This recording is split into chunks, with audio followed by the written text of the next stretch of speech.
ওং নমঃ শিবায়। শ্রাবণ মাস মহাদেবের, শিবের পুজোয় ভুল করেও করবেন না এই 7 ভুল। মনে করা হয় মহাদেবের পুজো করলে তার কৃপায় সুখ সমৃদ্ধিতে ভরে উঠবে সংসার। শ্রাবণ মাস হলো মহাদেবের মাস। শিবের পুজোয় ভুলেও করবেন না এই 7 ভুল। সমুদ্র মন্থনে উঠে আসে গরল, কোনো দেবতা তা গ্রহণের সাহস দেখাননি। এগিয়ে আসেন দেবাদিদেব মহাদেব। পান করেন বিষ, রক্ষা পায় সৃষ্টি, তার নাম হয় নীলকণ্ঠ। সমুদ্র মন্থন হয় শ্রাবণ মাসেই, তাই ভক্তরা এই শ্রাবণেই মহাদেবের পুজো করে, মহাদেবের উপর জল ঢালেন।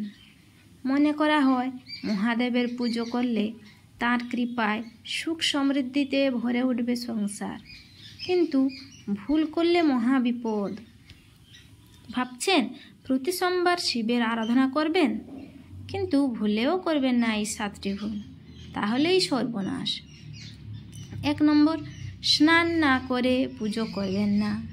শ্রাবণ মাস হিন্দু ধর্মে পবিত্র মাস।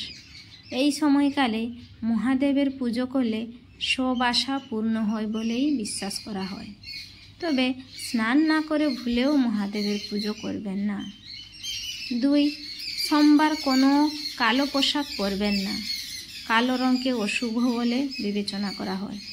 যেহেতু শ্রাবণ মাসের সোমবার পবিত্র, তাই কালো রং পরিধান করবেন না। প্রতি সোমবার হালকা রঙের পোশাক পরেই মহাদেবের পুজো করুন। 3, দেরি করে ঘুম থেকে উঠবেন না।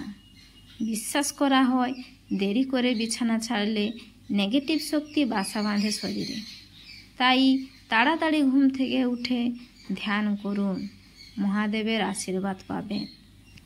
4, মহাদেবের পুজোয় হলুদের ব্যবহার করবেন না। শ্রাবণ মাসে মহাদেবের পছন্দের জিনিস দিয়েই পুজো করার চেষ্টা করুন।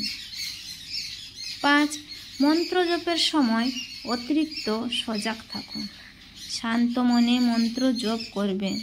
মনে অস্থিরতা ঝেড়ে ফেলেই মহাদেবের মন্ত্র জপ করুন। 6, ব্রত পালন করলে তা পুজো দিয়েই শেষ করুন। মাঝপথে ব্রত ভঙ্গ করবেন না। 7, মহাদেবের পুজোয় ভুল করেও তুলসী পাতার ব্যবহার করবেন না।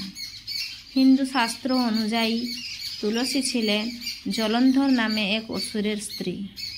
শিবের সঙ্গে যুদ্ধে তুলসীর স্বামী মারা যান।